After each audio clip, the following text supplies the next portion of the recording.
you feeling right now? Thanks so much, man. Yeah, how do you like my new nose job that I just got?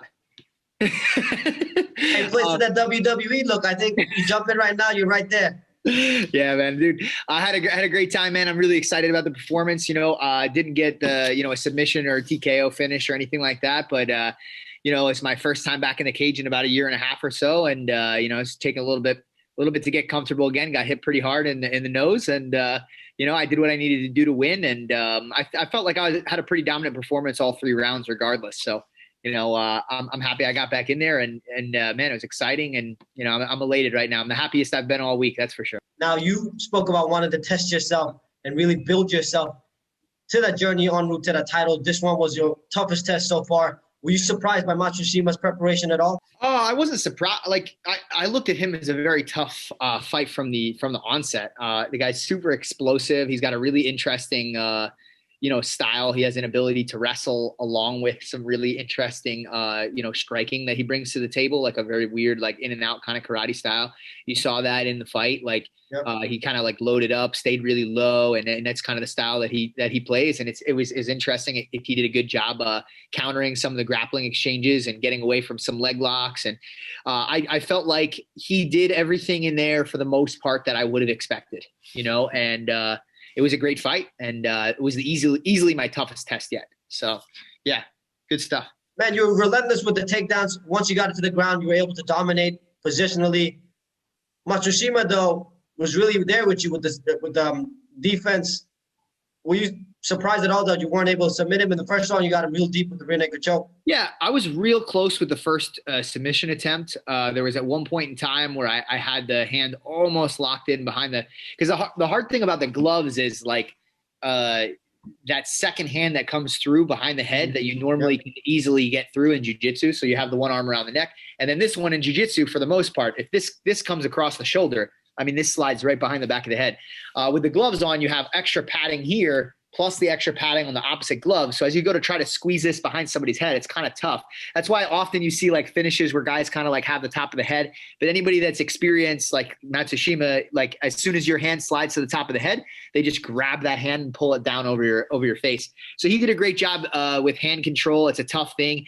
He did everything that he needed to do to not get submitted in those situations. And I felt like there's certain things that maybe I could have done better, or maybe I could have switched a little earlier to deciding to mount him like I did towards the end of the round, to do some damage instead of just being on the back.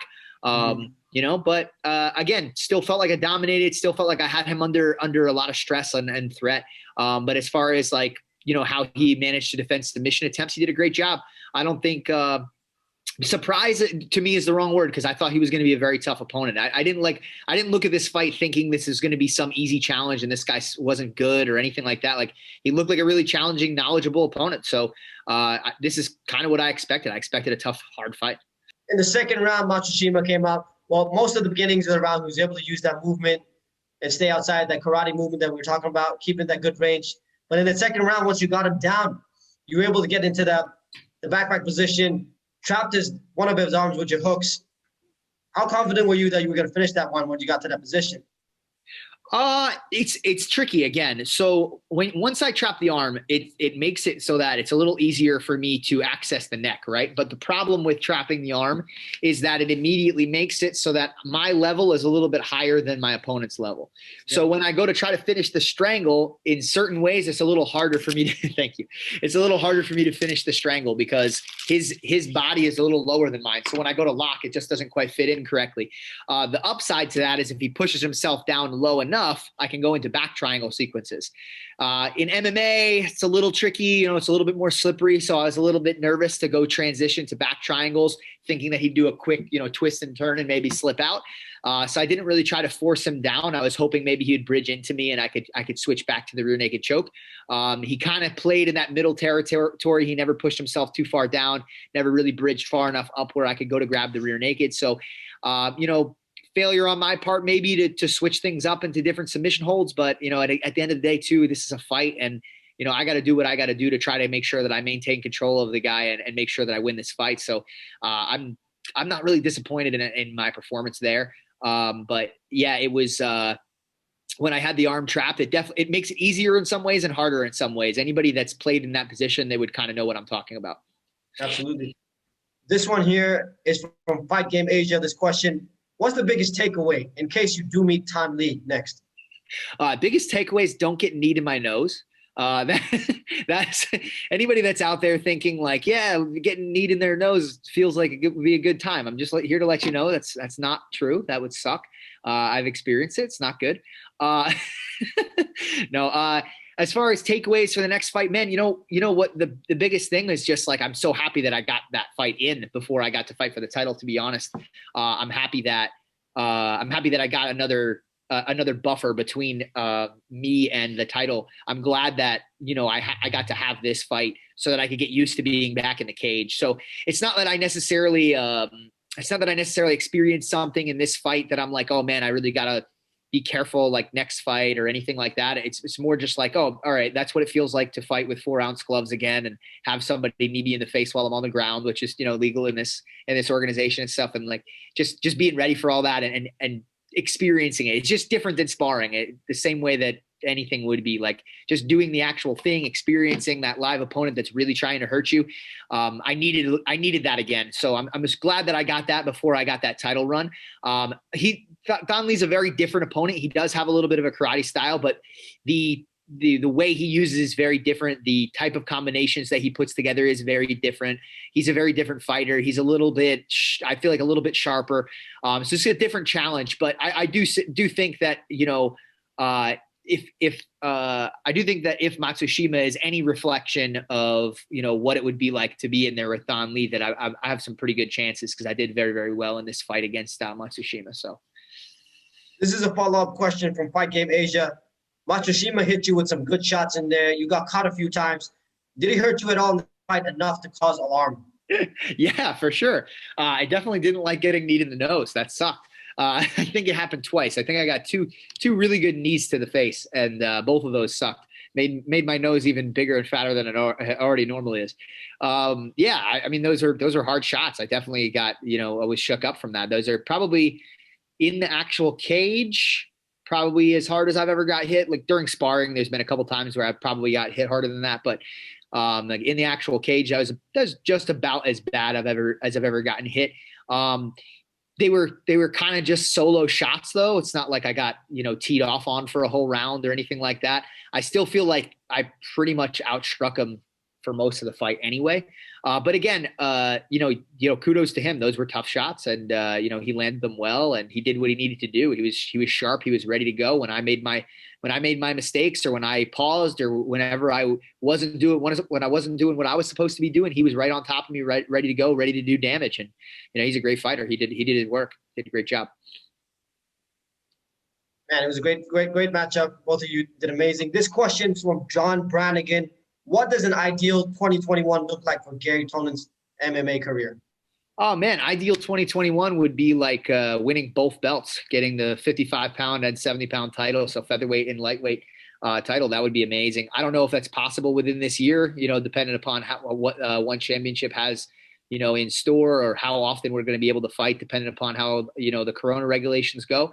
But I mean, that would be cool. It all depends, depends on that, depends on, the health of my body too. You never know, injuries and things like that. But that's what I would love to be able to do. At the bare minimum, I want one title, by the end of this year. I think I can make that happen pretty easily, but if I can find a way to make two happen, I mean, that would be a beautiful thing. So, one step at a time, we're coming for that featherweight belt first, but, we'd love to make that jump back up to lightweight challenge or, challenge whoever happens to have the title at that point. This question is from Conan Altatis. Between Tan Lee and Christian, who would you like to fight first? Oh, well, I mean, I think it's Christian. I'm assuming you're talking about Christian Lee, correct? Christian Lee. Yeah. Okay, just being sure because you just said Tan Lee and Christian. I don't know. Not that I know that any other Christians in the division. I don't blame you. You just came out a 3-round bout, man. That's my bad. No, it's cool. So anyway, as far as who I'd like to fight first, well, I just think it makes more sense considering most of my fights have been in the featherweight division to fight for the featherweight title and have that fight first. It would be a weird jump to just go from being a contender for the featherweight belt and then just jump right up to fighting for the lightweight belt. That would be an odd jump, in my opinion. If they gave me that opportunity for whatever reason, I don't know why. Doesn't seem to make logical sense to me. But if they gave me that opportunity, I would take it. I mean, it's a shot at the title. I mean, I'd go for it. Is it what the sequence of events that I see in my mind? No, I see Ton Lee first. I think that makes the most sense. I mean, that's my actual weight division. A little clarification here. Sorry. Christian is the number 2 ranked featherweight. Yes, he is, but he's fighting at lightweight right now. So that's right. So I'm assuming that question was at featherweight. Oh, okay. I don't see this is okay. So again, in terms of logic, just in my head, I see where you're coming at. But this question was thrown out. That's okay. It's a reasonable question. I'm just saying, in terms of logic, I doubt that Christian Lee would come off of because he's a current title holder at 70 or lightweight. So I doubt that he would come down to featherweight to fight me before I have the title. I could see him doing it after I won the title or something, because then it's, he's a title holder that's fighting for another title. It's rare that you see someone who's a title holder in one division, but not a title holder in another, jump down to that division and fight someone who's not currently holding the title. Usually you would have his next fight. Champion versus champion. Exactly. Fight. You could see him fighting Ton Lee maybe, but the likelihood that he's going to fight me first. I mean, dude, again, if they give me a chance at that fight, I mean, I guess you take it because he's a title holder. Like, why not? But yeah, I'd love that fight. But I don't think it's going to happen. But I think preference is Ton Lee first because he's the title holder. But whatever title shot anybody's willing to give me, that's what I'm looking for right now. Where 45, 55, whatever it is. Yeah. Go ahead. Go ahead. That's fine. Couple questions here from Fight Game Asia. Do you feel like you need to mix in a bit more ground and pound or actively hunt for striking on the ground as opposed to continually looking for the submission? That's a good question. And I thought about it after my performance as well. Even during the performance, I was thinking about it. I'm on the guy's back and he's holding onto the gloves and I'm like, I'm spending some time here trying to look for the strangle. Maybe I should just do some damage. And you kind of saw me think about it a little bit at one point. I kind of came up to the mounted position to start to throw some elbows. And then he just turned his back again. And I was like, well, may as well just strangle him. I think it could have helped me in multiple ways. One, it could have helped me do more damage. Two, it could have helped open up the submission a little bit more by me maybe turning him over and starting to throw some strikes first. But at the same time, you never know. Like maybe me doing that would have allowed him to slip out and who knows what would have happened during the rest of the round. So it's really hard to say. Would it been more action during the fight? Probably. Maybe it would have led to a more exciting fight for the fans. I'll have to go back, look at the tape, see what I think. But ultimately, I went out there to win that fight. I won the fight and, I'm happy about it. Question again, Fight Game Asia. As a grappler, you're used to competing in gi or in rash guards. Did the sweat build up late in the fight affect your submission game at all? Did it make it difficult for you to land your takedowns and your submissions later? Yeah, it always does. It always does. Honestly, I felt like I didn't feel like it played a huge role in this fight. I didn't feel like my opponent was super slippery. I've had opponents not in one championship particularly, but I've had opponents in grappling matches before that I felt like were greased and things like that. Where I tried to get a hold of them and I really felt like they were exceptionally slippery and it was very difficult to hold on to them. I didn't really feel that a lot in this fight. Just, he just employed decent defense and, did what he needed to do. But I didn't feel like there was a lot of periods of time where I tried to grab a hold of them and like slippage was a major issue. It does change things though. I'll tell you from just like overall perspective, just not speaking specifically about this fight. But just from an overall perspective, when you're grappling without a shirt on, it makes a huge difference. You can even look statistically at matches when two guys don't have shirts on in a grappling match. There's far less submissions that happen. So it's definitely a game changer. It's a part of mixed martial arts that you got to get used to. And towards the end of my fight camps, we do like sparring and stuff like that with no shirt just to simulate it and get used to it. It's definitely a part of it, but I didn't feel like it played a huge role in this particular fight. Now you spoke a little bit being critical about going to the striking before looking for the submission. This question here from Brian Yellow. Which part of the fight surprised you about Matsushima? Being out for so long, what areas do you think you have to work on more besides the striking on the ground for the next fight? Interesting. What do I need to work on more? Man, it's not like there's anything particular in this fight that I look at and I'm like, oh man, I really screwed that up. I need to do something different there.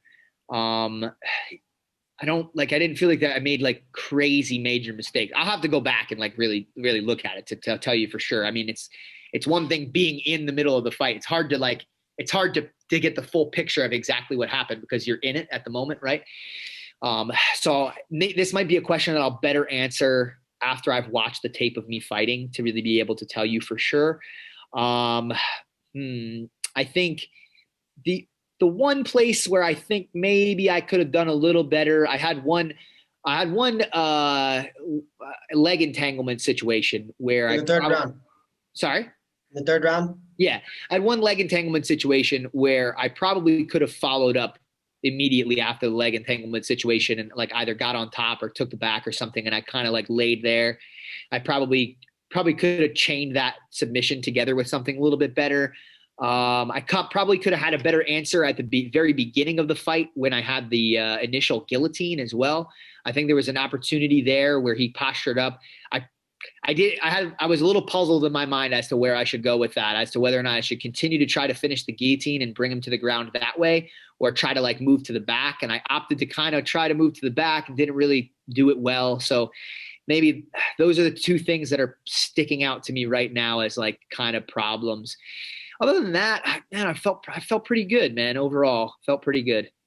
Man, as a spectator, I was really impressed with your third round. You had to stand up a little bit with Matsushima, and you showcased a lot of good movement, lateral movement on the back foot. You hit him with some counters as well. Were you happy when you stand up? Were you more comfortable? Yeah. You feel like?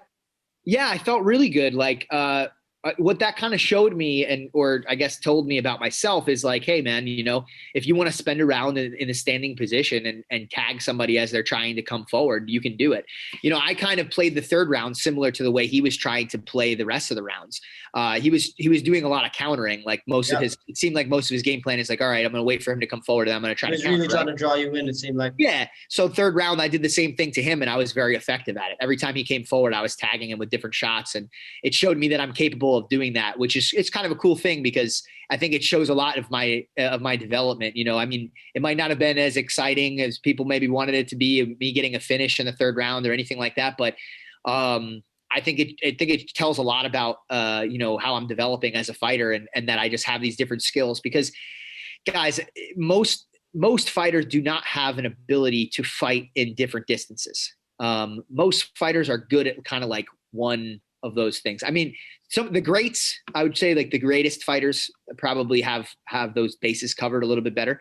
But often when you look at good fighters, not great, you'll see a guy is really good at the distance. And like, as long as he's able to maintain that distance, he's awesome. But the moment somebody closes the distance is a big problem. Or you'll see somebody that's really, really good at closing distance. And when they close the distance, they're great. But at a distance, they're in danger, right? And I think that I showed during this fight that I'm capable of doing both of those things. I'm capable of closing the distance and doing really well, obviously, in my grappling exchanges. And I'm also capable of keeping distance, keeping a guy away from me and tagging him with shots as he tries to come forward.